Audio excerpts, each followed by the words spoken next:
தமிழர் திருநாளாம் பொங்கல் பண்டிகையை வரவேற்கும் விதமாக தேனி மாவட்டத்தில் செங்கரும்புகள் அமோக விளைச்சல் கண்டுள்ளது. செங்கரும்பு கொள்முதல் விலையை தமிழக அரசு உயர்த்தி தர வேண்டும் என விவசாயிகள் கோரிக்கை விடுத்துள்ளனர். இதுகுறித்த ஒரு செய்தி தொகுப்பை தற்போது காணலாம். பொங்கல் என்றாலே நம்மில் பலரது நினைவிற்கு வரும் முதன்மையானவற்றுள் ஒன்றுதான் தித்திக்கும் செங்கரும்புகள். அந்த வகையில் எதிர்வரும் பொங்கல் பண்டிகைக்காக தேனி மாவட்டம் சின்னமனூர் பகுதியில் முல்லை பெரியாற்று பாசன நீரில் பயிரிடப்பட்டிருந்த கரும்புகள் செழித்து வளர்ந்து அறுவடைக்கு தயாராகி உள்ளது. உழவு, நடவு, களை எடுத்தல் என சுமார் 10 மாத பராமரிப்புக்கு பின்னர் தற்போது அறுவடை செய்வதற்காக இறுதிக்கட்ட பணிகளில் விவசாயிகள் மும்முரமாக ஈடுபட்டு உள்ளனர்.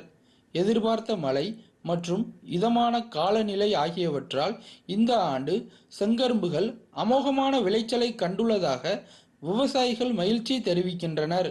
எனினும் கடந்த ஆண்டை விட செங்கரும்பு கொள்முதல் விலையை தமிழக அரசு உயர்த்தி தர வேண்டும் எனவும் கோரிக்கை விடுத்துள்ளனர்.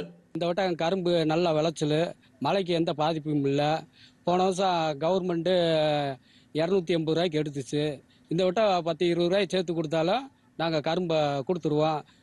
கவர்மெண்ட்டுக்காண்டி சோயை உரிச்சு ரெடியாக வச்சுருக்கோம். மழைக்கெல்லாம் பாதிப்பு இல்லை. தூர்தர்ஷன் தமிழ் செய்திகளுக்காக ராஜ்குமார்.